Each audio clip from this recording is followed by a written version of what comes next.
반갑습니다. 오늘 마태복음 네 번째 시간 우리 같이 시작하도록 하겠습니다. 우리 먼저 기도부터 할까요? 하나님, 감사합니다. 저희가 이렇게 주일 오후에 함께 모여서 성경 공부를 하지 못하는 대신에 영상으로 마태복음을 같이 공부하고 있습니다. 우리에게 열린 마음과 들을 귀를 주셔서 주님의 보물과도 같은 말씀을 잘 듣고 마음에 새기고 그 말씀을 따라 순종하며 반석 위에 지은 집과 같은 인생이 되도록 축복하여 주옵소서. 감사합니다. 예수님의 이름으로 기도드렸습니다. 아멘. 마태복음 성경 공부 네 번째 시간을 진행합시다. 오늘은 주로 5장과 6장 18절까지의 내용을 함께 다루려고 합니다. 자, 이 오늘 5장과 6장, 7장까지의 그 말씀을 하신 그 배경에 대해서 한번 우리가 먼저 살펴보겠습니다. 갈릴리 호수의 모습입니다. 예수님께서 그를 따르는 수많은 무리들과 또 제자들에게 이 산상수훈을 말씀해 주셨던 장소는 이 베스에다에서 오른쪽 아래로 쭉 내려오면 요 부분입니다. 실제로 성지순례를 가면 요쯤에서 팔복교회도 있습니다. 다음 사진을 통해서 함께 한번 살펴보도록 하겠습니다. 자, 이곳이 바로 갈릴리 호수 주변 그 전경입니다. 이렇게 넓은 들에서 예수님께서는 제자들에게 말씀을 가르쳐 주셨습니다.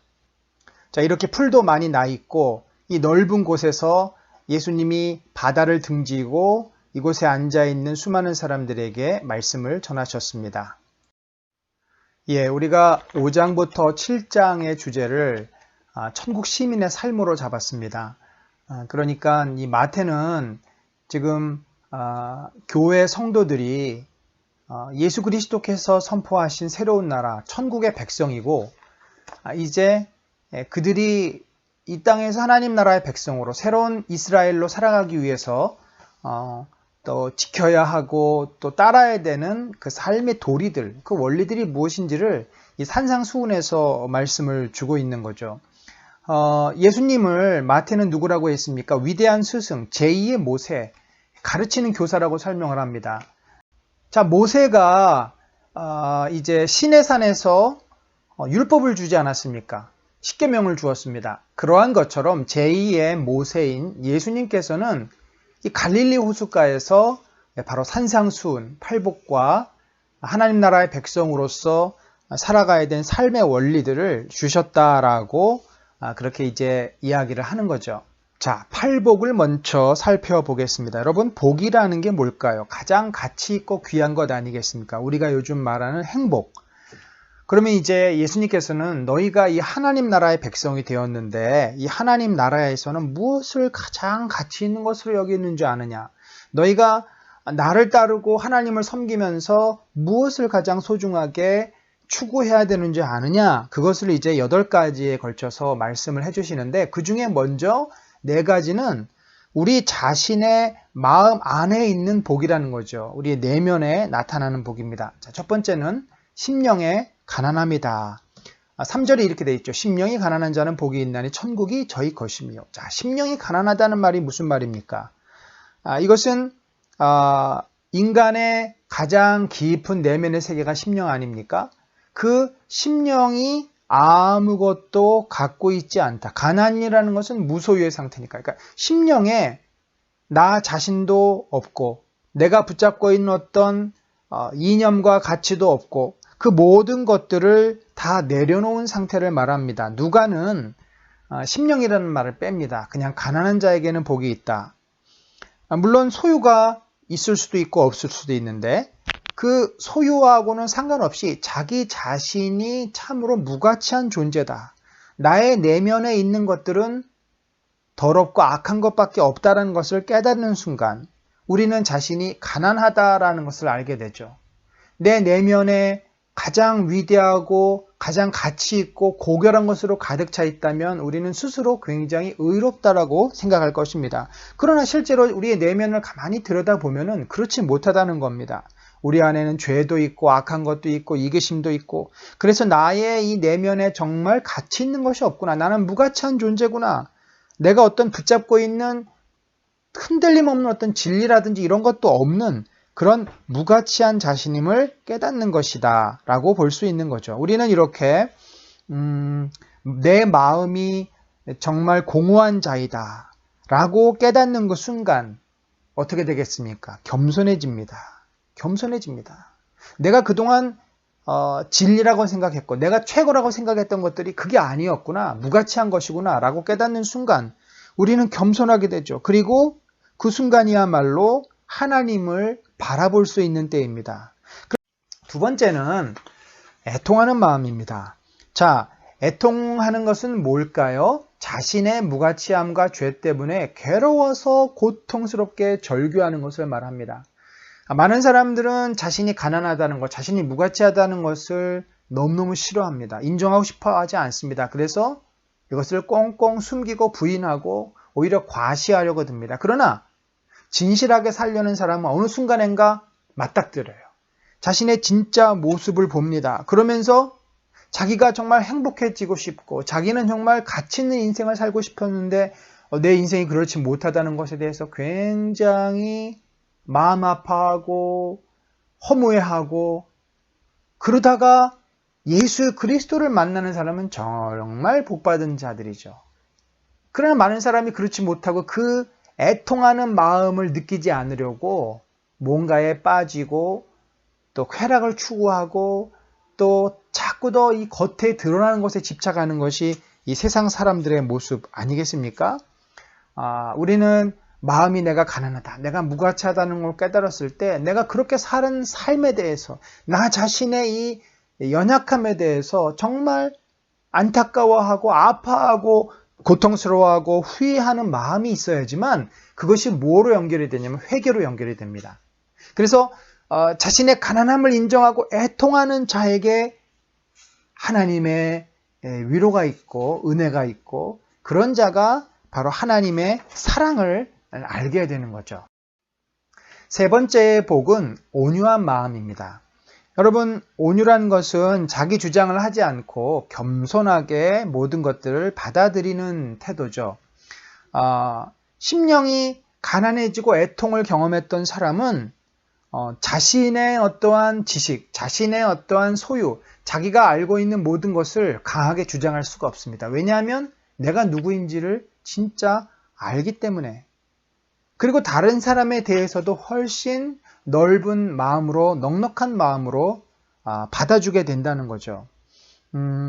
그래서 이런 겸손한 태도로 하나님 앞에 서게 될 때 우리는 진정한 의미에서 하나님 백성이다 이렇게 말할 수 있고요. 그런 자들에게 어떤 축복을 주십니까? 땅을 기업으로 주신다. 이 땅을 기업으로 준다는 것은 이게 상당히 구약적인 유대인적인 표현이죠. 그들은 하나님의 축복이 바로 땅으로 옵니다. 아브라함에게 약속했던 땅, 기업을 받게 되는데 이것은 곧 영원한 축복, 영생을 말하는 것이죠. 그래서 우리가 하나님 나라 안에서 영원한 생명, 하나님의 큰 은혜를 우리가 누리게 될 것이다 라는 그런 내면의 축복. 마지막 네 번째는 의에 줄인 마음입니다. 여러분, 의라는 것은 올바름이죠. 또 의라는 것은 죄와 상반되는 개념입니다. 그러니까 죄가 없는 상태를 말하는 겁니다. 우리가 진심으로 자신의 죄를 회개하고 하나님의 백성이 된 자들은요, 제일 먼저 깨닫는 것이 자기 안에 의가 없다는 것을 깨닫습니다. 내가 참 교만하구나. 야, 내가 이렇게 이기적이었어. 야, 내가 이렇게 욕심이 많았네. 여러분, 그거를 다 보게 돼요. 그게 같이 오는 거죠. 마음이 가난한 자, 애통하는 자, 다 이게 그런 마음을 가지면 자신의 내면이 보입니다. 그래서 온유하게 돼요. 자, 그러면 그것으로 끝나버리면 항상 나는 그 상태에서 우울하게 살 수밖에 없잖아요. 그런데 우리가 부족하고 또 자신의 상태가 그렇게 여러 가지로 모자르기 때문에 우리는 어떤 마음을 갖습니까? 그런 그 모자르고 부족한 마음을 극복하고 채워지고 싶은 마음을 갖는 거죠. 그럼 뭐로 채워져야 할까요? 바로 의로 채워져야 합니다. 이 의라는 것은 예수 그리스도 자신이자 예수 그리스도의 진리의 말씀입니다. 우리가 이렇게 성경 공부를 하고 성경 말씀을 묵상하면서 그 말씀이 내 안에 이제 심겨지고 뿌리를 내리게 되면은 의라는 것은 바른 삶을 우리가 살게 되고 바른 생각을 하게 됩니다. 그러면서 내 안에 점차 뭐가 생겨요? 의가 생기는 거죠. 우리는 의를 갈망합니다. 그런데 이 의라는 것이 내가 노력한다고 얻을 수 있는 게 아니에요. 의는 성령께서 주시는 겁니다. 우리는 의를 갈망할 수는 있어요. 주님, 제가 의롭지 못합니다. 제가 진실하지 못합니다. 제가 너무 아직도 이기적입니다. 주님, 제가 아직도 너무 죄를 사랑합니다. 그게 우리예요. 그래서 의를 사모합니다. 의에 대한 목마름이 있습니다. 의를 갈구합니다. 기도합니다. 주님, 저를 변화시켜 주세요.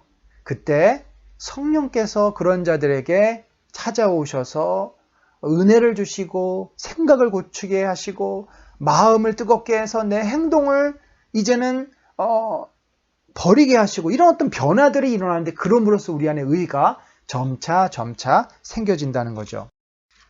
자, 이제 5번째부터 8번째까지는 바로 다른 사람들하고의 관계에서 생겨나는 복들입니다. 그러니까 내 내면에서부터 이러한 복이 이제 밖으로 흘러나간다 볼 수 있죠. 자, 첫 번째는 긍휼히 여기는 자. 자, 긍휼히 여긴다는 게 뭡니까? 상대방을 측은히 여기고 불쌍히 여기고 상대방을 이해하고 공감해주고 아파하고 그런 마음이죠.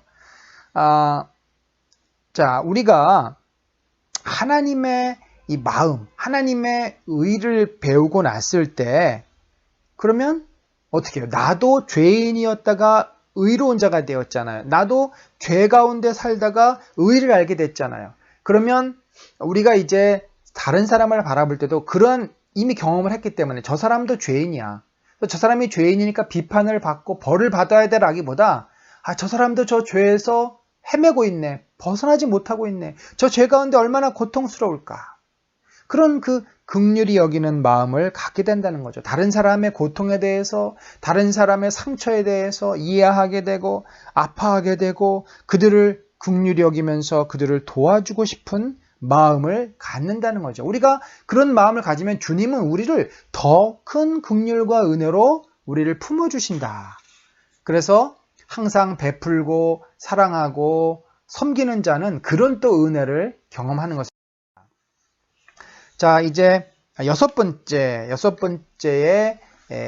관련된 복이고 또 타인들 관련돼서는 두 번째 청결한 자에 대한 건데 마음이 청결한 자는 하나님을 본다. 자, 여러분 우리가 하나님을 어떻게 볼 수 있을까요? 눈을 감으면 보입니까? 아니면 꿈속에서 나타납니까? 아니면 성경을 뚫어지라 보면 하나님이 보일까요? 성경은 분명히 말합니다. 청결한 자가 하나님을 보게 된다. 자, 여러분 이 청결이라는 개념은 단순하게 우리가 청소를 열심히 하고 몸을 깨끗이 씻는 그런 의미에서 청결은 아닙니다. 분명히 전제되어 있는 게 바로 마음의 청결이죠. 자, 여기 이렇게 마음이 청결한다 라고 하는 전제가 분명하게 나와 있습니다. 그렇다면 마음이 청결하다라고 하는 것은 무엇인가? 여러분 우리가 이제 가난에서부터 쭉 살펴오면서 뭐가 계속 반복적으로 등장합니까? 죄라는 것이 등장하죠. 마음이 가난한 것도 죄 때문이고 애통하는 것도 죄 때문이고 또 우리가 의를 갈구해야 되는 것도 결국 우리가 죄인이기 때문에 그런 거 아니겠습니까? 그렇다고 한다면 이 죄의 문제로부터 우리가 벗어나게 될 때 다시 말해서 내가 죄인이었지만 의를 갈구하면서 마음이 정결해질 때 쉽게 말하면 거룩해진다는 거죠. 우리가 죄로부터 자꾸 자신을 이제 깨끗하게 만들고 죄의 마음을 내려놓고 악한 생각을 포기하고 그러면 그럴수록 하나님이 더 선명하게 보인다는 거죠. 처음에는 하나님이 보일 수가 없어요. 우리의 마음에 너무나 때가 가득 차서. 그러나 우리가 그 죄의 때를 조금씩 벗겨나가면서 서서히 흐릿하게 하나님의 모습, 예수님이 보이다가 우리가 마음이 청결해지면은 마음이 투명해지고 거룩해지고 항상 마음이 평안이 있으면 기도하는 가운데도 하나님의 임재를 너무 쉽게 느낀다는 거죠. 자, 본다는 것을 눈으로 본다는 것으로만 생각하지 마십시다. 본다는 것은 하나님을 경험한다는 겁니다. 느낀다는 거예요. 무엇으로? 우리의 영으로. 그래서 마음이 순수한 자, 청결한 자는 하나님을 쉽게 경험합니다. 하나님의 그 뜻을 쉽게 발견하고 하나님의 음성을 마음속으로 쉽게 느끼고 그래서 하나님과 동행함이 훨씬 쉬워져요. 자, 그래서 우리가 주님과 동행하는 삶을 살려면 바로 이 죄를 이길 수 있는 거룩에 대한 열정이 있어야 돼요. 그것이 없이는 죄는 결국은 뭐냐면 내 마음대로 사는 거잖아요. 그래서 우리가 죄의 문제를 해결해 나가면 나갈수록 주님을 보는 것이 쉽고 주님과 함께하는 것이 훨씬 쉬워집니다. 자, 이제 타인리가 관련된 복 세 번째. 여러분, 우리가 이제 마음이 청결하면요, 그 자체로서 사람들에게 은혜가 돼요. 그 사람은 싸우는 사람들 속에서도 싸움을 말리는 사람이 됩니다. 사람이 살다 보면은 인간관계가 얽히고 설키지 않습니까? 부부끼리도 화가 날 때가 있고 감정이 상할 때가 있고 또 부모 자식 간에도 뭐 속상한 일이 한두 가지가 아니죠. 근데 문제는 이런 가족관계 또 그리고 자주 만나는 뭐 직장에서나 이웃이나 또는 친척들 한번 이렇게 관계가 꼬이면 그거를 풀지 않으면 어떻게 돼요? 더 힘들어집니다. 더 어려워집니다. 그래서 항상 우리는 뭐가 있어야 되냐면 이 꼬인 관계를 풀 수 있는 능력, 이거를 이제 회복 탄력성이다 뭐 이런 표현을 쓰기도 하죠. 그래서 관계가 깨졌을 때 관계를 빨리 회복시킬 수 있는 사람이 건강한 사람이다. 화해를 잘하는 사람이 항상 필요한데 바로 우리가 그 화평케 하는 자, 화해, 피스메이커를 해야 된다는 것입니다. 자, 여러분 가정 안에서도 쉽게 토라지는 사람이 있고 좀 마음의 그릇이 작은 사람이 있을 수 있어요. 그러면 누군가가 나서서 그 깨진 관계를 회복시켜 줘야 돼. 이런 역할을 하나님의 백성들이 했을 때 바로 이것이 우리들에게 큰 복이 된다. 마지막 복은요, 의를 위해 핍박을 받는 자라는 표현입니다. 여러분, 핍박을 받는 게 복이다. 이건 역설이죠.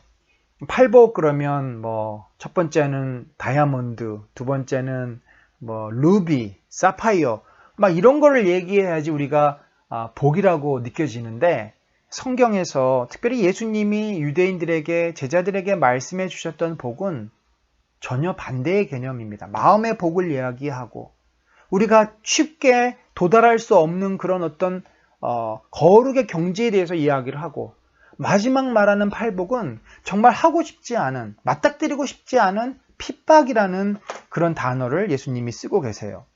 의를 위하여 핍박을 받는 자가 복이 있다. 천국이 저희 것입니다. 여러분, 의를 위해서 핍박을 받는 것이 뭘까요? 옳은 소리 했다가 불이익 당하는 거.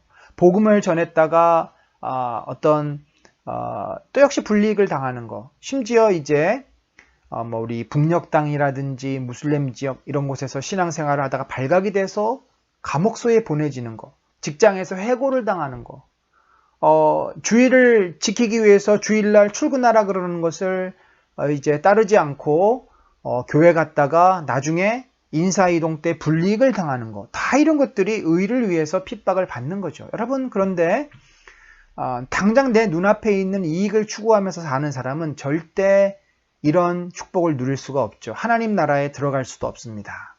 그러나 당장의 이익을 추구하지 않고 진리이시고 영원하신 하나님의 의, 하나님의 나라를 위해서 나의 잠깐의 유익, 잠깐의 편안함, 잠깐의 안락함을 내려놓을 수 있는 자는 진정으로 하나님 나라의 백성이요, 하나님 나라의 축복을 받을 수 있다는 것이고 예수님께서 이것을 나중에 제자들에게 나를 위해서, 복음을 위해서 자신을 버리는 자가 생명을 얻는다라고 말씀을 합니다. 자, 여러분, 이렇게 팔복을 우리들이 살펴보았는데 사실 처음에 기대를 하고 이 팔복을 보았다가 나중에 실망을 할 수도 있습니다. 이 복이라는 것은 우리들이 쉽게 얻을 수 없는 복입니다. 그래서 복이에요. 그래서 우리가 추구해야 될 것들입니다. 어느 것 하나 우리 안에 저절로 생기는 것이 없습니다. 마음이 가난해지는 것도 내가 주님 앞에 내 자신을 정말 내려놓고 보지 않으면 자기 자신에 대해서 그런 마음을 느끼지 못합니다. 나는 당연히 잘 살고 있고 나는 잘하고 있어라고 생각하지 내가 죄인이라는 것, 내가 정말 무가치하다는 것을 누가 그렇게 쉽게 인정하겠습니까? 또 의에 목마르다. 여러분 우리가 의롭게 사는 거 다 좋아하죠. 바르게 살아야죠. 그러나 그것을 늘 추구하다 보면 인생이 얼마나 피곤합니까? 아이 좀 적당히 살아. 좀 편하게 살자고. 좋은 게 좋은 거 아니야. 그래서 우리가 의를 추구한다는 것이 너무나 힘들어요. 더군다나 나도 긍휼히 여김을 받아야 되는데 남을 향해서 긍휼히 여기고 또 죄와 씨름하면서 마음을 청결케 하고 더군다나 나에게 싫은 소리 하는 사람하고 가서 화해하는 거 심지어 핍박을 받는 거 이것들은요 우리가 복이 아니라 마치 저주 같은 느낌이 드는 것들입니다. 그렇지만 여러분 기억하십시오. 이게 처음부터 의를 위해서 핍박을 받을 수는 없어요. 어디서부터 시작을 해야 됩니까? 첫 단계부터 시작을 해야 됩니다.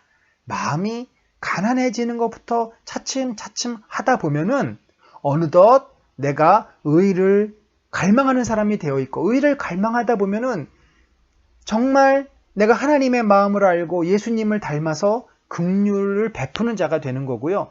긍휼을 베풀다 보면은 나도 모르게 화평을 만들어가고 있고 결국 내가 주를 위해서 내 욕심도 내려놓고 내 유익을 포기할 수 있는 수준에까지 우리가 도달하는 겁니다. 그래서 이것이 이제 주님이 우리에게 너희가 이렇게 앞으로 살아야 한다. 이것이 너희가 인생을 살아가는 가장 소중한 가치요 추구해야 될 삶의 방향이다 라고 보여주신 것들이고 우리는 이것들을 이제 추구하는 바로 신앙생활.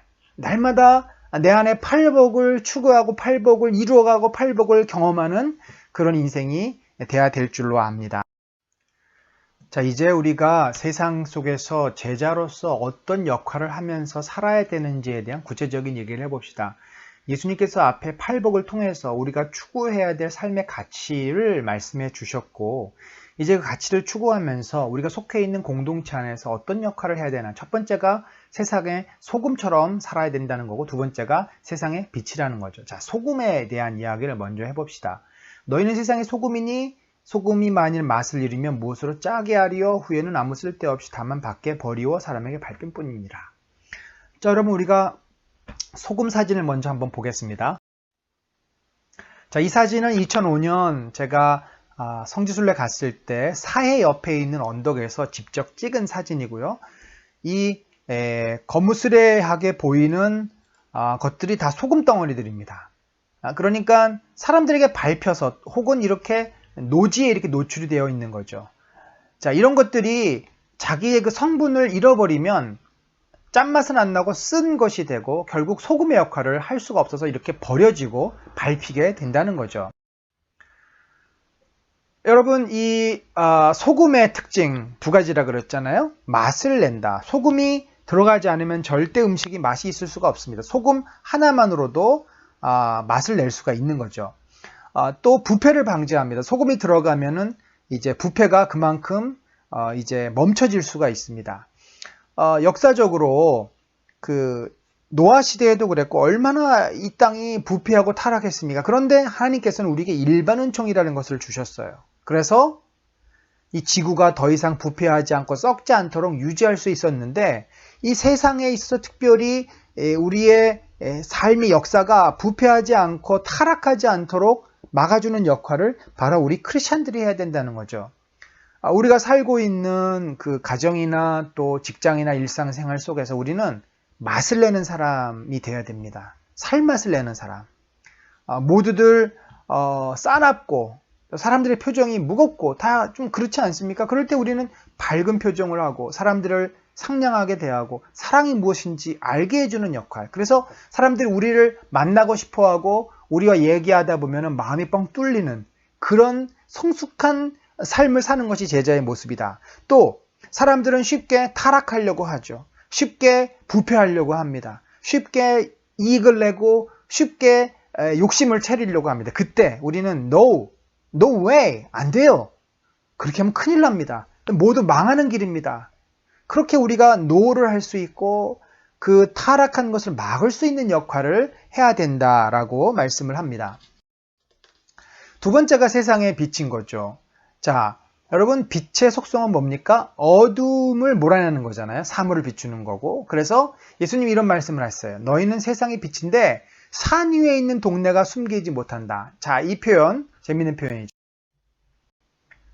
자, 여기가 바로 베들레헴입니다. 이 베들레헴은 언덕 위에 이렇게 집들이 있는데 예루살렘의 많은 도시가 이렇게 구릉지 같은 언덕 위에 나무도 별로 없어요. 집들이 지어져 있는데 이렇게 나무가 울창하지 않은 산 위에 집을 지으면 그 집에서 나오는 빛이 어떻겠습니까? 멀리까지 반대편 언덕에서도 다 보인다는 거죠. 그래서 예수님은 너희는 이렇게 예수 그리스도를 믿는다는 거, 너희 안에 있는 복음, 너희 안에 있는 사랑을 숨기어서는 안 된다는 거예요. 그것을 사람들에게 알게 하고 또 사람들이 너희로 인해서 나를 알 수 있어야 한다. 그러니까 우리가 나 자신을 드러내는 것은 숨겨야 되지만 내 안에 있는 예수 그리스도, 내 안에 있는 복음, 내 안에 있는 진리, 또 사랑은 이렇게 숨길 필요가 없이 자연스럽게 드러나오도록, 그래서 사람들이 영향을 받고 그것 때문에 예수를 알게 되는 그런 삶을 살아야 한다라고 말씀을 합니다. 자, 이렇게 우리가 소금처럼 빛처럼 살면요, 어떤 일이 벌어질까요? 이같이 너희 빛이 사람 앞에 비치게 하여 그들로 너희 착한 행실을 보고 하늘에 계신 너희 아버지께 영광을 돌리라. 예수님이 요한복음에서는 너희가 서로 사랑하라. 그리하면 세상 사람들이 너희가 서로 사랑하는 것을 보고 너희가 내 제자인 줄 알리라. 이 착한 행실, 결국 소금이 되고 빛처럼 살아간다는 것 속에는 우리의 삶의 모습이 선한 영향력을 끼치는 거죠. 그 속에는 뭐 진실함도 있겠고요. 남들은 다 거짓말을 하고 다 둘러대기에 바쁘지만 우리는 항상 진실하고, 또 거기에는 또 용서와 또 용납도 있겠고요. 사람들은 서로 용서하지 않습니다. 내가 한 대 맞았으면 난 5대 때려야지 속이 풀려요. 그런데 우리는 한 대 맞았으면 그 사람이 또 아직도 분이 안 풀렸을 때 그거를 또 받아줄 수 있는 그런 어떤 용서, 용납, 그 사람의 잘못을 내가 그냥 받아주는 그런 모습, 다 이것이 착한 행실이죠. 어찌 보면은 세상 사람들의 눈에 볼 때는 얍삽하게 살지 못하는 겁니다. 손해보는 인생입니다. 착하다는 것은 다른 말로 하면은 바보 같다는 거잖아요. 쟤는 맨날 당해, 맨날 뺏겨. 어찌 보면은 예수님이 우리에게 요구하시는 삶이 그런 삶인지 모르겠어요. 너희가 좀 덜 약삭 빨아라. 너희가 좀 덜 머리 굴려라. 너희가 좀 덜 남들보다 이렇게 발빠르게 행동하지 말아라. 좀 늦게 가라. 그래야만 너희를 통해서 세상 사람들은 하나님 아버지가 어떤 분인지를 알게 되고, 너희를 통해서 예수 그리스도를 알게 돼서 하늘에 계신 하나님께서 영광을 받으시고, 그들이 처음에는 너희를 이용하려고 하고 마음대로 하겠지만 언젠가는 너희 앞에 머리를 숙이게 되고, 너희의 진실함과 너희의 정직함과 너희의 사랑과 너희의 그 선행 앞에 그들이 스스로 부끄러워서 스스로 머리 숙이고 하나님 앞에 나오는 그런 일들이 일어나게 된다라고 말씀을 하고 있는 겁니다. 자, 이제 우리가 세 번째 파트입니다. 처음에는 팔복에 대해서 살펴보았죠. 그리고 제자의 삶에 대해서 살펴보았습니다. 이제 이 하나님 나라의 율법, 그러니까 예수님은 마태의 눈에는 누구로 봤습니까? 율법을 무너뜨리러 온 사람이 아니라는 거죠. 율법을 오히려 완성하러 오신 분이다. 마태는 지금 이 복음을 유대인들에게, 또 유대 크리스찬들, 또 유대교와 관련이 있는 자들에게 지금 기록을 하고 있습니다. 유대 공동체에 기록을 하고 있어요. 그래서 그들이 알고 있는 율법, 우리가 조상으로부터 받았던 이 율법을 파괴하는 분이 예수님이 아니고, 예수님은 그 율법을 완성시키러 오신 분이다라고 이야기함으로써 그들이 알고 믿었던 구약과 신약을 연결시키는 거죠. 사실 우리도 구약을 소중하게 여깁니다. 구약도 하나님 말씀입니다. 그런 의미에서 율법의 완성자이신 예수님은 굉장히 중요한 거죠. 하나님 나라의 백성으로 살아갈 때 당시 유대인들은 율법을 무시할 수가 없어요. 구약에서 그들이 믿어왔던 조상들의 신앙 그대로 물려받은 거니까요. 그런데 그 구약과 또 그들이 그 당시 믿었던 믿음과 좀 갭이 있다라는 거죠. 자, 당시의 율법은요, 두 가지의 종류의 율법이 있습니다. 첫 번째는 성문율법, 그러니까 우리가 소위 말하는 구약 성경이죠. 토라라고 말하는 거. 조상들이 기록하여서 그들에게 넘겨준 모세오경, 이런 율법이 있습니다. 613개의 계율이 있는데 모세오경을 포함해서 613개가 있습니다. 그런 그 글로 남겨진 성문법이 있고 또 구전율법이 있습니다. 이것은 뭐냐면 유대인들이 이제 포로로 잡혀간 다음에 바벨론에서부터 그들이 구전으로 전해지는 율법을 정리를 합니다. 그래서 오랜 세월 동안 랍비들이 모아서 이게 그 후손들에게 물려진 그런 구전 율법인데 이것을 할라카라고 이야기를 해요. 자, 예수님이 문제 삼았던 것이 바로 이 할라카입니다. 구전 율법이에요. 사람들은 그 성경, 우리가 말하는 성경, 성문법, 글로 기록된 율법을 따르는 것보다 그들의 그 조상들이 해석해주고 구전으로 만들어진 이 구전율법을 더 중요하게 생각하고 거기서 말하는 형식을 지키려고 했던 거죠. 그래서 예수님은 그 의미가 그것이 아니다. 그것은 잘못되어 있다. 원래 이 성문법, 조상 때부터 기록했던 그 성경의 뜻이 이거다라고 새롭게 해석을 해준다는 것이죠. 자, 그래서 예수님이 이렇게 말씀을 하는 겁니다. 내가 율법이나 선지자를 폐하러 온 줄로 생각하지 말아라. 여기서 폐한다고 하는 게 뭡니까? 그것을 다 없애트리러 온 것이 아니다. 오히려 어떻게 했어요? 완전하게 하기 위해서, 완성시키기 위해서 왔다. 자, 여러분, 제가 좀 전에 말씀드린 이 성문 토라, 율법, 성문 율법에게는 지금 크게 세 가지 정도가 있어요. 하나는 뭐냐면 제사와 관련된 의식법입니다. 레위기, 출애굽기에 많이 나와 있죠. 또 국가의 통치 규범으로서의 시민법이 있어요.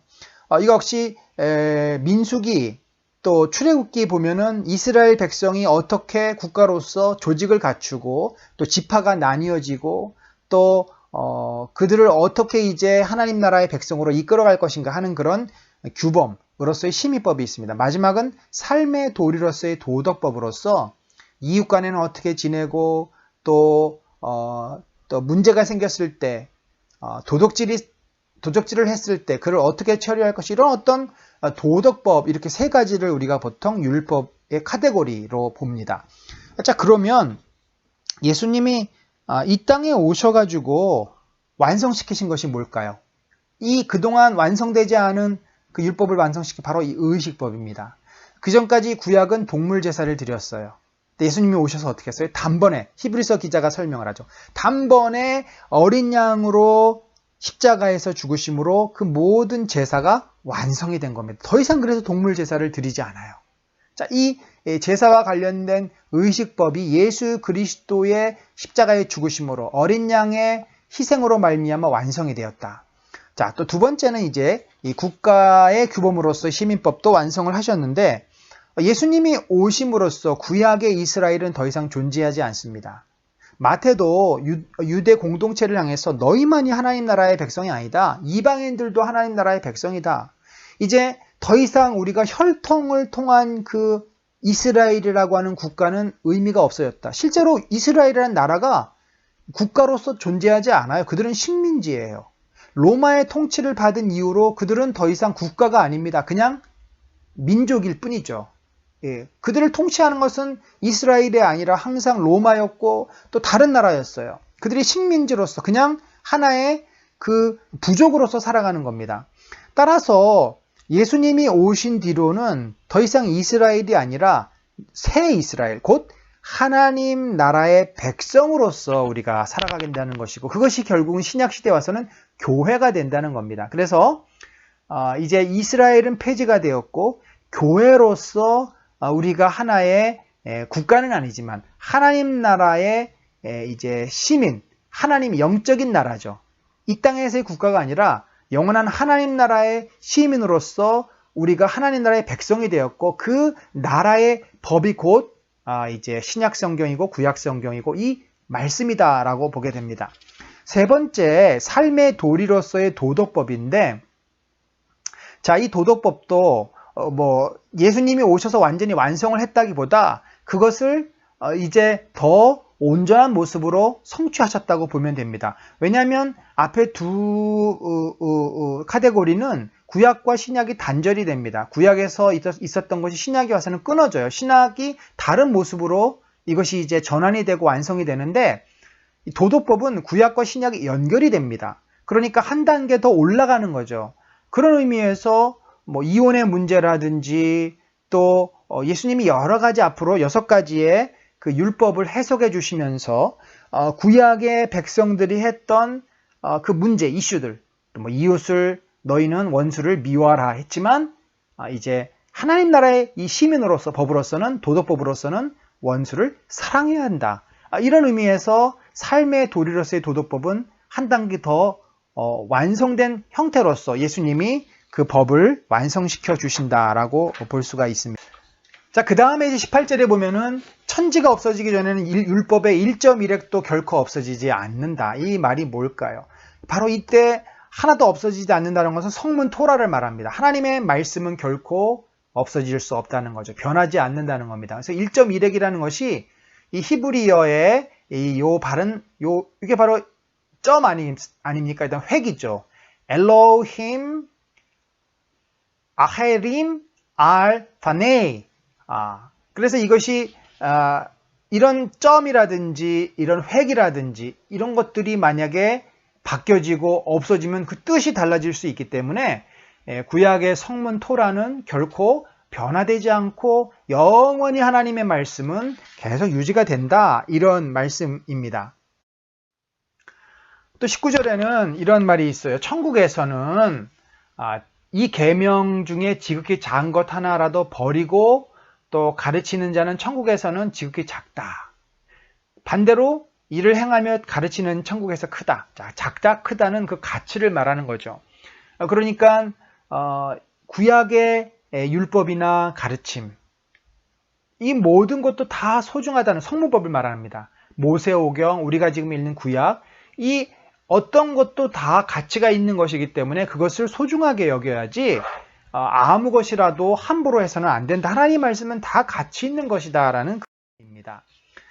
자, 이제 우리가 가끔씩 좀 혼동스러워하는 말씀이죠. 20절에 이 율법에 대해서 이제 인트로덕션으로 예수님이 하시는 말씀 중에 이제 결론 부분인데, 너희 의가 서기관과 바리새인보다 더 낫지 못하면 천국에 들어가지 못한다.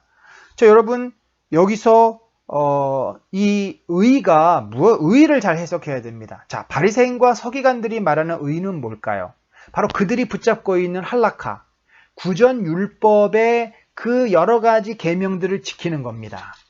대표적인 게 안식일이죠. 구전 율법에서는 안식일에 빵 만들면 안 돼, 밀가루 반죽하지 마. 바느질하면 안 돼, 바늘 꼬지하지 마. 너희가 환자를 돌봐서는 안 돼. 뭐 하지 말아야 될 것들이 얼마나 많은지 몰라요. 이것들을 다 그 랍비가 만들어 주었고 그들이 이것을 지킴으로써 자기들은 의롭고 구원받은 백성이다 이렇게 생각을 한 겁니다.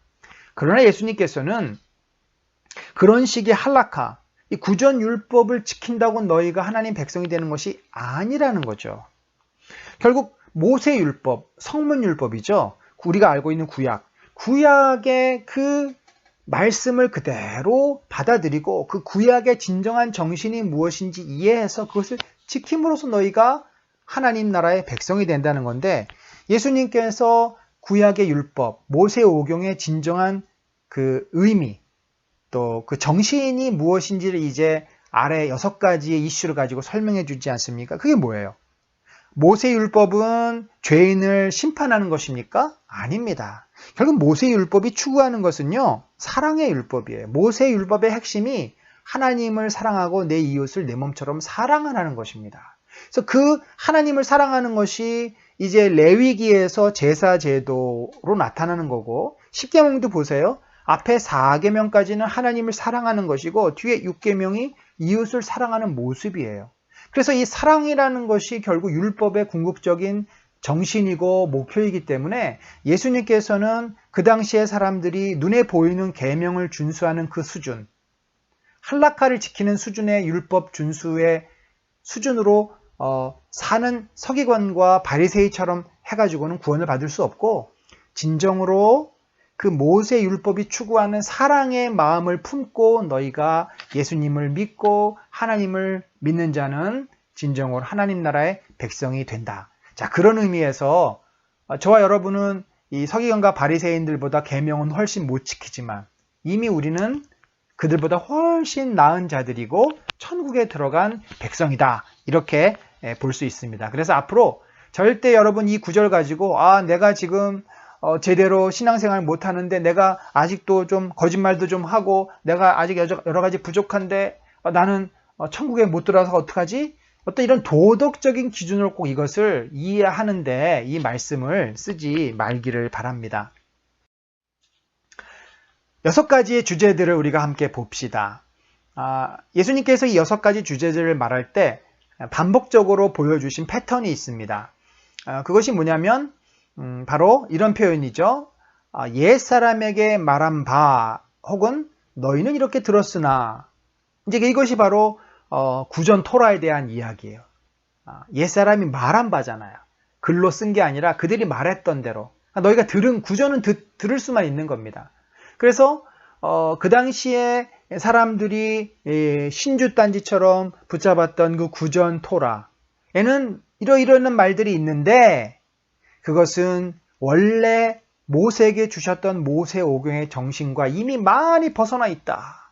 그것은 너무나 형식적이 되었다. 그것은 너무나 외식적이 되었다. 그러니 내가 그것의 진정한 정신, 그 구전율법이 나오기 전에 이미 기록된 성문율법의 진정한 정신을 이제 내가 하나님의 아들로서 메시아로서 애걸 내고 내가 너희에게 이른다라는 그 형식을 여기서 이제 쓰시는 거죠. 자, 두 번째는 기준인데요. 기준은 무엇입니까? 이 율법을 지키는 기준. 결국 우리가 아까 팔복에서도 그 팔복이 결국 우리가 지금 뭐 감나무 따먹듯이 기도하면 뚝 떨어지듯이 이렇게 받아야 될 복이 아니라 우리가 추구해야 될 가치, 우리 안에서 실현해야 될 하나님 나라의 모습이 8가지인데 이 율법, 하나님 나라의 백성으로서의 이 율법을 지키는 것도 어떤 목표가 있어야 되지 않겠습니까? 기준이 있어야 되지 않겠습니까? 그 기준이 뭐냐면 아버지처럼 너희도 온전해져라. 자, 이 온전이라고 하는 표현이에요. 온전이라고 하는 것은 이제 부족함이 없다라는 거죠. 균형이 딱 잡혀 있다는 거고 완벽하다는 것입니다. 사실 우리가 이렇게 온전해질 수 없어요. 우리는 불완전한 인간이고요. 우리는 문제가 많지 않습니까? 그런데 예수님이 어떻게 했어요? 시험도 통과하셨습니다. 또 이 율법을 완성하셨어요. 그렇기 때문에 길을 쫙 깔아 놓으신 겁니다. 그래서 우리는 예수님을 따르는 자잖아요. 예수님을 믿고 예수님이 살았던 그 삶을 따르는 제자들이잖아요. 근데 이것을 하는 것이 죄인의 모습으로서 우리 안에 죄성이 아직 있기 때문에 참 어렵다라는 거죠. 그래서 예수님이 우리가 그것을 할 수 있도록 뭘 보내주셨어요? 성령을 보내주신 겁니다. 성령, 보혜사 성령이 우리 안에 있기 때문에 나는 하려고 하지 않고 나에게는 의지력도 약하지만 그 성령께서 열정을 주시고 거룩한 마음을 주셔서 우리도 그 율법을 지킬 수 있고 그 율법의 정신처럼 사랑하면서 살 수 있다는 거죠. 첫 번째 주제가 살인입니다. 여러분, 이 살인은 사람을 죽이는 건데 그 저변에는 어떤 생각이 있을까요? 바로 분노의 문제입니다. 이 분노의 문제는 팔복에서 온유하고도 연결이 되어 있어요. 사람이 온유한 마음을 품으면 겸손해지면은 분노를 잘 터뜨리지 않습니다. 분노가 많은 사람은 뭡니까? 그 안에 화가 가득 차 있는 사람은 뭐예요? 온유하지 않은 거죠. 뭐 여러 가지 이유가 있겠죠. 상처가 많다든지 많이 당했다든지 해서 분노가 쌓이는 건데 당시 사람들은 어떻게 했어요? 옛사람이 말한 바 할라카에서 이렇게 돼. 살인하지 말라. 누구든지 살인하면 심판을 받게 되리라. 아주 일반적인 율법입니다. 그런데 예수님은 좀 더 나아가요. 이 살인의 기준을 실제로 사람을 죽이는 살인이 아니라 그것보다 더 내적인 살인까지 들어가는데 형제에게 노하는 자마다, 자, 형제에게 화를 내고 노하는 자, 심판을 받게 되고 형제에 대해 라가라. 이 라가라고 하는 말은 이 바보 멍청이 같은 놈, 뭐 그런 욕이에요, 욕. 라가라 하는 자는 공회에 잡혀가게 되고 미련한 놈이다. 이 굉장히 사람에 대해서 비하하고 비판하는 말이죠. 지옥불에 들어가게 된다. 여러분 사실 우리가 뭐 이 미련 곰탱이 같은 놈이라고 했다 해서 지옥에 가는 것은 아닙니다. 이런 것을 우리가 문학적으로 이제 과장법이다. 예수님께서 좀 굉장히 세게 얘기하신 거죠. 세게 얘기한 겁니다. 그만큼 이 노하는 것, 또 비난하는 거, 바보 같다고 하는 거, 욕하는 거, 미련한 놈이라고 하는 것이 죄라는 거예요. 큰 죄라는 겁니다. 실제로 우리가 인터넷에서 이 댓글, 악플 같은 것 때문에 많은 연예인들이 자살을 하는 경우를 보지 않습니까? 악플을 단 사람이 나는 그냥 내 기분대로 몇 글 남긴 것 뿐이야 라고 말하지만 그런 악플이 모여서 한 사람의 인격을 짓밟고 인격이 파괴되어서 결국 그들이 살아갈 의욕을 잃어버리고 스스로 목숨을 끊어버리는 그런 비참한 현실들이 오늘날에도 여러 가지 이렇게 나타나지 않습니까? 그런 의미에서 예수님은 아신 거죠. 인간이 얼마나 연약한 존재인지. 인간이 사람의 생명을 빼앗아가는 것뿐만 아니라 그 마음의 고통을 줌으로써, 마음을 괴롭힘으로써도 얼마든지 사람이 죽음에 이를 수 있다는 거. 그걸 예수님이 아시는 겁니다. 그래서 예수님의 율법은 살인이라고 하는 이제 기준이 육체적인 살인일 뿐만 아니라 인격적인 마음의 살인도 살인일 수 있기 때문에 우리가 어떻게 그 사람들을 대해야 돼요? 온유하게 대해야 되는 겁니다. 그러려면 뭐 해야 돼요? 분노를 관리해야 돼요. 분노를 내가 관리할 수 있어야 돼. 그럼 분노를 어떻게 관리합니까? 주님 앞에 가서 내 안에 쌓여있는 것들을 다 토해내야 되겠죠. 사실은 어느 때 분노하냐면 내가 억울하다고 할 때 우리가 분노를 많이 하는데 내가 죄인이라는 것을 잊어버려요, 우리는. 그러니까 내가 한 것을 생각하지 않고 내가 당한 것만 생각합니다. 아까도 말씀드렸지만 가난하고 애통하는 과정을 거치면 우리는 훨씬 분노의 문제를 쉽게 풀 수 있습니다. 두 번째 이슈가 간음입니다. 여러분, 간음의 문제는 또 팔복의 청결과도 연결되어 있죠. 간음은 실제적으로 우리가 성적인 타락을 말하기도 하지만 성경에서 간음은 문학적으로 하나님 외에 우상을 섬길 때도 간음이라고 이야기합니다. 그러니까 하나님 외에 다른 어떤 대상에게 마음이 빼앗길 때 혹은 이성 간에는 이제 또 음란한 생각을 하고 음란을 품었을 때 우리가 다 간음이라고 말할 수 있습니다. 당시에는요, 이 간음을 눈에 보이는 것으로만 간음이라고 말을 했습니다만 예수님은 뭐라고 얘기하셨어요? 나는 너희에게 이르노니 음욕을 품고 여자를 보는 자마다 이미 마음에 간음하였다. 자, 예수님은 실제 행동으로 현장에서 잡힐 때만 그것이 간음이었다라고 당시 사람들이 생각했다면 야, 보지 않는 곳에서 하면 어때? 남들이 안 볼 때 그때 잘 우리가 좀 즐기자고 라고 당시 사람들이 생각하고 겉으로 드러나지만 않으면 돼 라고 말했던 그때 예수님께서는 마음에 음란한 생각을 품어도 그것이 간음이다. 그러니까 이 간음의 수준을 굉장히 넓히신 거죠. 자, 이런 수준에 이르면 얼마나 우리가 늘 간음을 많이 합니까? 얼마나 이 시대가 음욕을 품게 할 만한 매체들이 많아요. 뭐 인터넷에서 또 영화에서 다양한 그 매체들을 통해서 우리가 쉽게 음란한 생각을 품게 되지 않습니까? 그런 의미에서 늘 우리가 깨어있지 않고 기도 생활하지 않으면은 쉽게 내 마음속에 음욕이 일어나고 그것으로 간음을 할 수 있다는 것이 굉장히 조심해야 될 부분이라는 거죠. 이 이하에도 보면요, 오른손을 끊어버려라, 오른 눈을 빼라, 이런 아주 무시무시한 그런 표현들이 있는데 너희가 그것을 가지고 지옥에 가는 것보다 그것을 잘라내는 것이 낫다. 이것도 역시 과장법입니다. 자, 이 내용은 뭐냐면 바로 성추행을 암시하는 내용들입니다. 얼마든지 그 당시의 사람들이 그렇게 성추행할 거. 요즘 이제 미투 이후에 이 성추행이 굉장히 중요한 이슈가 드러났는데, 그러니까 이제 예수님은 이 모든 것들을 다 아신 거죠. 인간의 그 음란한 마음, 죄를 다 아셨기 때문에 이 간음의 주제 안에 이 모든 것을 마음의 생각, 성추행 이거 다 집어넣으신 겁니다. 2000년 전의 윤리예요. 근데 이게 오늘날에도 문제가 되지 않습니까? 그래서 늘 우리는 스스로를 돌아보고 깨어있지 않으면은 언제든지 이 유혹에 넘어갈 수 있다라는 것을 생각하시고 늘 깨어있는 우리들이 되어야 할 줄로 압니다. 자, 세 번째 주제는 이혼입니다. 당시에는 너무나 이혼이 흔했어요. 뭐 아내가 밥을 잘 못했다. 그러면 이혼 증서를 써가지고 라피한테 가서 허락을 받으면 이혼을 시켜주는 겁니다. 또 아내가 예를 들면은 막 자꾸 짜증을 내고 화를 냈다. 기분이 나빠가지고 또 라피한테 가서 이 얘기를 해서 이혼 증서를 쓰게 이렇게 그러니까 여자들이 뭐였냐면요. 한마디로 남자들의 소유물이었습니다. 자기 마음에 내키는 대로 했어요. 또 마음에 드는 사람이 있어서 저 사람하고 살고 싶으면 이 사람하고 또 이혼을 해버림. 법적으로 그렇게 되면 아무 문제가 없었으니까. 예수님은 그런 남성 중심의 여자들의 인권이 보호되지 못하고 결혼 생활이 문란해지는 것에 대해서 예수님은 분명하게 딱 선을 그으신 건데 이혼 좋다.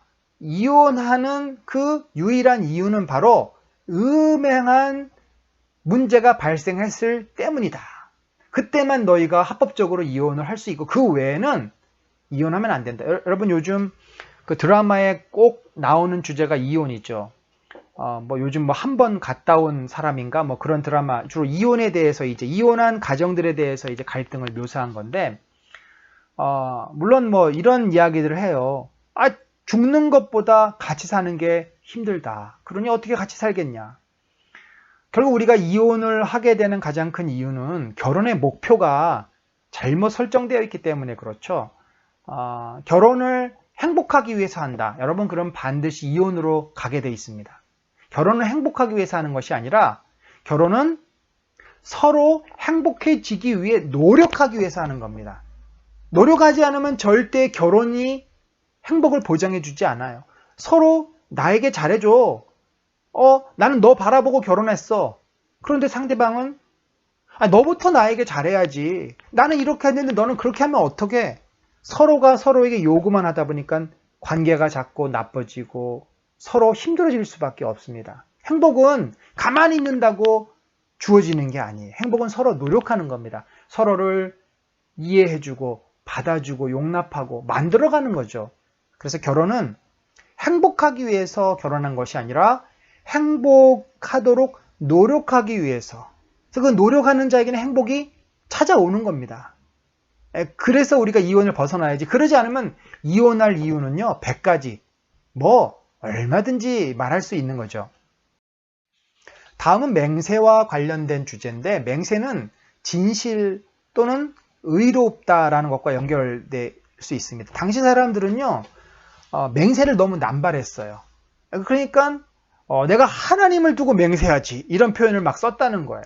아니면 우리 조상 아브라함을 두고 맹세할 수 있어. 근데 사실은 거짓말이에요. 그래서 맹세가 너무 남발되다 보니까 이 맹세가 별 실효성이 없어집니다. 여러분 유대인들이 예수님을 이제 고소하기 위해서 얼마나 온갖 악한 짓을 했습니까? 그들이 다 맹세하는 거예요. 거짓 증인들을 내세웁니다. 예수님 부활하셨을 때도 또 거짓 증거를 하도록 또 맹세시키는 거예요. 다 그들이 말할 때 사내들인가 가지고 맹세합니다. 이렇게 당시에 남발된 맹세를 예수님께서 이제 비난하시면서 그럴 바에는 아예 맹세를 하지 마라. 맹세하는 것으로 인해서 오히려 하나님께 욕이 된다라고 말씀을 하십니다.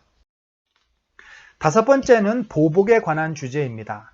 자, 이 보복은 이제 아까 그 분노의 문제가 잘 해결이 안 되면 이제 보복으로 가게 되죠. 이 보복은 특별히 이제 앞으로 나오게 될 이웃사랑 그리고 팔복의 긍휼과도 연결이 됩니다. 자, 당시의 보복은 어떻게 했을까요? 눈은 눈으로, 이는 이로 갚으라. 자, 사실 이것만 하더라도요, 굉장히 발전된 이 법전입니다. 우리가 잘 아는 함무라비 법전, 고대 몇천 년 전에 기록된 거죠. 렉스 탈리오니스라고 하는 이 고대 근동에서는 이 법이 최고의 법이었어요. 원래 자신에게 해를 끼치면요, 몇 배로 복수합니다. 창세기 초반부에 보면은 라멕이 7배를 복수한다라고 그렇게 말하지 않습니까? 그러니까 나에게 저 사람이 한 대 치면 나는 10대를 때려야지 분이 풀린다는 거죠. 이것이 일반적인 보복의 원리였어요. 그래서 이것을 막으려고 만들어 놓은 것이 바로 렉스 탈리오니스예요. 눈에는 눈, 이는 이로 갚아라. 그것만 해도 굉장하다는 거예요. 사실은 그런데 이 함무라비 법전에 있는 렉스 탈리오니스도 같은 계급끼리만 가능한 겁니다. 계급이 달라지면요, 완전히 또 양상이 다릅니다. 귀족은 천민의 눈을 멀게 해도 6세겔, 아주 작은 돈이죠. 6세겔만 주면 끝나요. 반대로 천민이 만약에 귀족의 눈을 멀게 했다든지 귀족에게 어떤 해를 가했으면 귀족은 그 천민을 죽여도 됩니다. 그러니까 사실 온전한 공평이라고 말할 수 없어요. 그렇게 이제 눈에는 눈, 이에는 이가 꽤 그래도 괜찮은 어떤 수준의 보복을 금지하는 법이었는데 예수님은 또 여기에서부터 몇 걸음을 더 나가십니다. 자, 봅시다. 자, 여기 보면은 악한 자를 대적하지 말라고 돼 있어요. 그러니까 여러분, 악한 자를 대적하면 어떻게 돼요? 나도 악한 자가 됩니다. 그리고 악은 또 다른 악을 낳아요. 그래서 복수라는 것은 절대 끝이 없고 모두 다 망하는 길이 복수하는 길이에요. 모두 불행해지는 게 복수입니다. 그래서 용서가 참 중요한데 용서를 하지 않으면 용서를 하지 않은 사람 자신도 고통을 계속 받게 됩니다. 용서를 한다는 것은 그 괴로움에서 내가 벗어나는 것을 말하는 거죠. 예수님은 그걸 너무나 잘 알고 계세요. 그래서 악한 자, 누가 나에게 악을 행하고 나에게 해를 끼쳤을 때 그에게 맞서서 보복을 하지 말고 차라리 그 문제를 네 선에서 정리하라는 거예요. 그런데 정리하되 아주 우리가 받아들이기 어려운 차원에서 요구를 하시는데, 자, 봅시다. 누구든지 내 오른뺨을 치거든 왼편도 돌려대라. 자, 이게 무슨 말일까요? 자, 여러분, 내 오른뺨을 상대방이 치려고 할 때는 어느 손을 쓸까요? 내 반대편에서 올라와야 되니까 왼손을 치겠죠. 자, 당시에도 그렇고 요즘 무슬림들도 이 왼손은 말하자면은 더러운 손, 지저분한 손입니다. 그래서 왼손으로 뺨을 친다는 것은 굉장히 상대방을 모욕하는 일이에요. 또 다른 방법이 있는데 오른손의 손등으로 상대방의 오른뺨을 치는 겁니다. 이렇게 손등으로 칠 때도 굉장히 이것은 모욕적입니다. 그래서 이것은 권위가 있는 사람이 권위가 없는 사람을, 예를 들면 주인이 종을, 또는 그 당시, 지금 그러면 큰일 납니다. 그 당시에 남편이 아내를, 또 부모가 자식을 이렇게 할 수 있을지언정 아랫사람이 윗사람을 감히 손등으로 친다든지 왼손으로 오른뺨을 칠 수가 없다라는 말입니다. 그런데 누군가가 자기의 오른뺨을 이렇게 쳤거든 왼편도 돌려달라는 말이 뭐냐면 결국은 나에게 어떤 힘과 권력으로 나에게 갑질을 했을 때 우리는 그 상대방이 당황스럽게 충분히 응대해 주라는 거예요. 충분히 당하라는 거죠. 수동적으로 막 이렇게 쫓겨가듯이 당하지 말고 당당하게 당하라는 거. 어차피 상대방은 그런 힘이 있어요. 내가 종이었을 때 주인은 당연히 힘을 가지고 종들을 막 때리고 모욕을 주고 마음대로 합니다. 당할 수밖에 없는 입장이에요. 그렇지만 당할 수밖에 없는 입장이라 하더라도 내 자존심만큼은 그렇게 쫓기듯이 억울하듯이 그렇게 당하지 말라는 거예요. 당당히 당하라는 거죠. 그럼으로써 우리가 몸은 아프고 몸은 상할지라도 내 마음은 내가 당신에게 잘못해서 당하는 게 아니야. 당신이 지금 가지고 있는 그 권위와 능력으로 지금 나를 억울하게 때리지만 나는 그거 그냥 맞아줄 수 있어 라고 당당히 상대함으로써 오히려 상대방을 부끄럽게 만든다는 겁니다. 그러니까 갑이 을이 되도록 만든다는 거죠. 다음번에도 그대로 나타납니다. 너를 고발하여 속옷을 가지고 가고자 하는 자. 여러분 요즘은 잘 이해가 안 됐지만 옛날에는 옷이라는 게 귀했어요. 속옷도 귀했고 특별히 겉옷은 더 귀했습니다. 왜 겉옷을 안 가져가고 속옷을 가져가느냐? 겉옷은요 가져가면은 해가 지기 전에 돌려줘야 돼요. 왜냐하면 겉옷은 이불로 썼거든요. 그러니까 돈을 가지고 오게 한다든지 빚을 갚게 하려고 속옷을 가져갈 때는 며칠을 가져갈 수 있는 거예요. 그러면 속옷을 가져가게 한 사람에게 겉옷까지 주면 어떻게 돼요? 그 사람 완전히 벌거벗게 되겠죠. 벌거벗게 되면은 이 고발해서 가져간 사람이 굉장히 어떤 사람이 됩니까? 아주 모진 사람이 되는 거예요. 아주 못된 사람이 되는 겁니다. 그렇게 이 사람에게 오히려 부끄럽게 만들라는 거죠. 또 오리를 가게 하거든 심리를 가게 하고, 당시에 로마 군인들은 이 징발을 요구할 수 있었어요. 이 노동을 이제 징벌할 수 있었는데, 무거운 짐을 들고 갈 때 자기들의 군장이 한 30kg가 넘으니까 유대인을 봤을 때, 야, 너 좀 이리 와봐. 그래서 저요? 그래서 일로 와서 이것 좀 들어 하면서 자기 이 배낭을 매게 하는 거죠. 그리고 억지로 오리까지는 가게 하는 거죠. 2kg인 거지. 오리 2kg. 2kg까지는 가게 해요. 그런데 그 이상 가면은 이제 이 사람은 고소를 당할 수 있습니다. 법에 저촉이 돼요. 로마법이 당시 그랬어요. 그런데 그 사람을 심리를 가게 하는 겁니다. 제가 더 들어다 드리죠. 제가 더 이 무거운 거를 힘들어 보이시는데 들어드리겠습니다. 그렇게 했을 때 이 사람을 부끄럽게 만들고 이 사람을 당황스럽게 한다는 거죠. 또 구하는 자에게는, 또 구고자 하는 자에게는 거절하지 말고 다 주라는 겁니다. 결국 예수님이 이제 이러한 참 힘들고 어떻게 보면 어려운 말씀을 우리에게 하시는데, 이 정신이 뭐냐면은 이 용서의 원리이고, 품으라는 거예요. 쉽게 말하면 그릇을 생각하시면 됩니다. 자, 상대방의 그릇이, 예를 들어서 우리가 그 국그릇이라고 한번 생각해 봅시다. 근데 국그릇이 있는데 우리는 공기예요. 그러면 국그릇보다 더 작잖아요. 국그릇보다 작은 자는 늘 고통당하고 억울하고 분노에 차서 막 이를 갈고, 그러니까 당한 것도 힘들지만 내 마음까지 무너지고 그 고통이 떠나지를 않습니다. 근데 만약에 내 그릇이, 상대방은 국그릇이었는데 내가 이제 냉면 그릇, 막 사발처럼 큰 냉면 그릇이었을 때 그 그릇이 쏙 들어와 봐요. 그 그릇을 담을 수 있으면 더 이상 그 사람이 나에게 줬던 고통은 내 안에서 아무 문제가 안 되는 겁니다. 오히려 그 사람을 부끄럽게 해서 그 다음번에는 나를 함부로 할 수가 없게 되는 거예요. 그래서 내 마음의 그릇을 넓히라는 것이죠. 여러분이 마음의 그릇이 금방 넓어지겠습니까? 앞에서부터 했던 그러한 이제 모습들, 팔복을 구하는 모습들, 이런 것들을 계속 하다 보면은 내 마음이 그릇이 넓어지고, 마음의 그릇이 넓어졌을 때 상대방을 이제 품게 되는 거죠. 자, 6번째 마지막 이제 이웃사랑인데, 이 이웃사랑은 정말 어려운 문제입니다. 그러니까 이 5번째가 훈련이 되면 6번째가 되는 거예요. 그래서 5번째하고 6번째, 내 마음의 그릇을 넓히는 거, 용서하고 용납하고 나에게 요구하는 자에게 더 넉넉히 줄 수 있는 그 넓은 마음이 준비가 되면, 그 다음 단계는 뭐냐면은 원수를 사랑할 수 있는 마음이 돼요. 나를 미워하는 자, 나에게 해코지 하는 자, 나에게 갑질하는 자, 내가 그 사람을 위해서 기도하게 됩니다. 처음에는요, 사랑할 수 없어요. 그게 제정신입니까? 어떻게 사랑합니까? 미운 마음이 굉장히 크죠. 그리고 안 만나려고 하고 피하게 되고 부딪히지 않으려고 하죠. 안 보려고 하게 됩니다. 그럴 때 우리가 놓쳐서는 안 되는 게 그 사람을 위해서 기도해야 돼요. 그러니까 용서가 안 되더라도 기도를 하는 거죠. 주님, 저 사람이 저에게 이러이러한 죄를 졌고 저를 이렇게 괴롭혔는데 저 사람이 스스로의 죄를 깨닫고 그 죄에서 벗어나게 해주십시오. 처음에 그 사람이 영혼을 위해서 기도합니다. 박해하는 자를 위해서 기도하는 거예요. 그런데 한참 기도하다 보면 그들이 불쌍해지기 시작합니다. 그리고 그들이 안타까워지게 생각이 되고, 그 다음에는 그들을 용서하게 되고, 용서하다 보면 이제는 그들을 사랑할 수 있는 마음이 되는 거죠. 자, 그 마음이 누구의 마음이에요?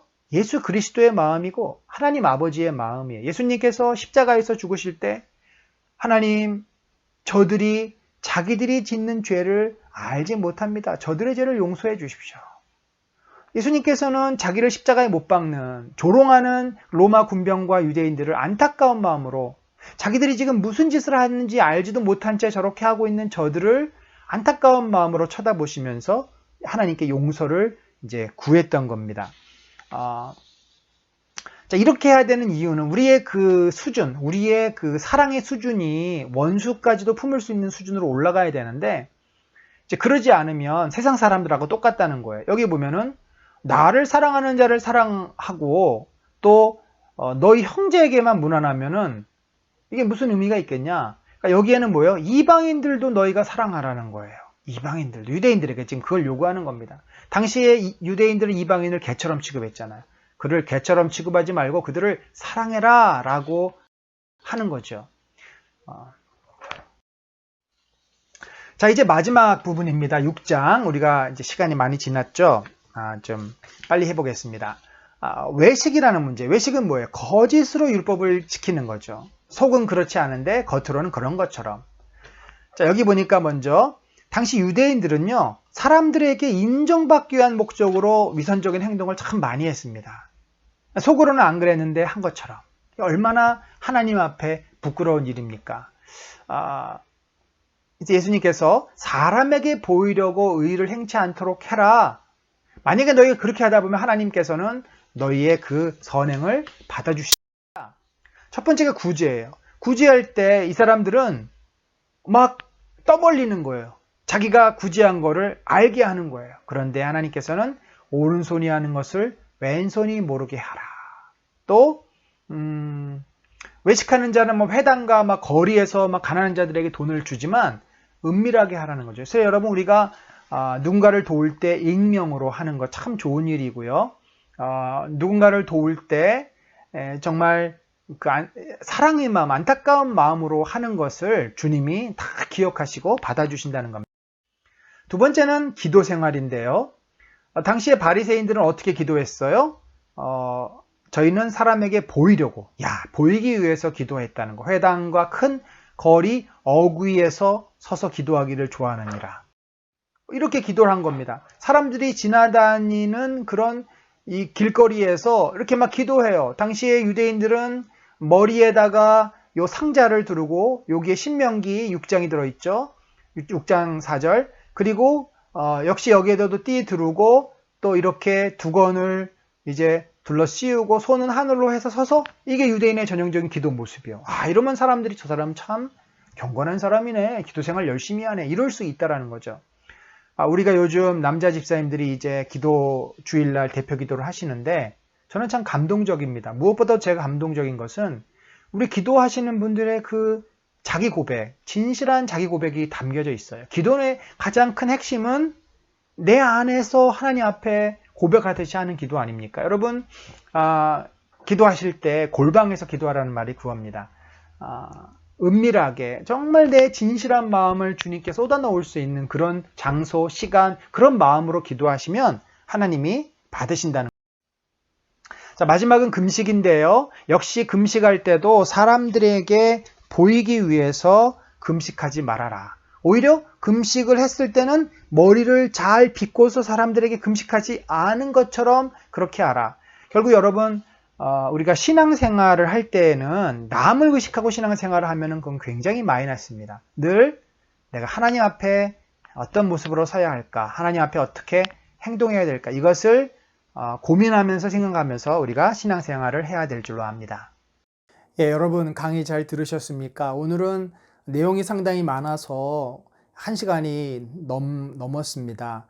그래서 제가 따로 그 사이사이에 질문을 녹화하지 않았습니다. 여러분이 그냥 이제 문제지를 보면서 그 질문들이 있는데 스스로에게 질문을 하시고 답을 좀 생각하면서 고민하면서 하나님 앞에서 달았으면 좋겠습니다. 사실 이 산상수훈이라고 하는 내용은 굉장히 함축된 그런 내용들입니다. 한 절 가지고 설교를 할 수 있을 만큼 내용이 사실은 아주 집약되어 있습니다. 그래서 요 한두 시간에 이 내용을 다 다룬다는 것은 불가능합니다. 팔복 같은 것은 우리가 평생 추구해야 될 크리스찬의 가치입니다.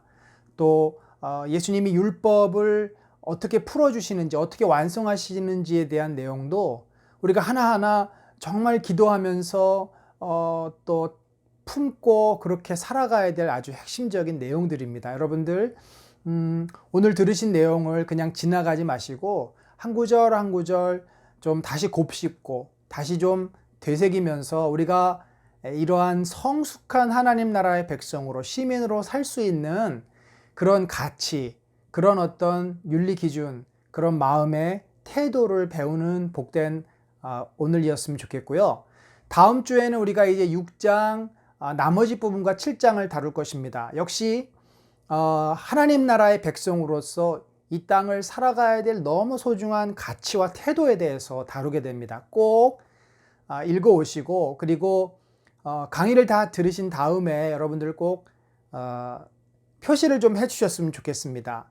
사실 질문이 많으실 것 같은데 아직 한 분도 질문을 안 하시는데, 뭐 이렇게 오픈된 공간에 하시기 어려우면 저한테 개인적으로 질문하셔도 좋습니다. 그러면 제가 아주 성심성의껏 답해 드리도록 하겠습니다. 여러분, 한 주간 또 화이팅 하시고, 우리 매일 주님하고 기도로 말씀으로 만나는 거 잊지 마시고 다음 주에 또 뵙도록 하겠습니다.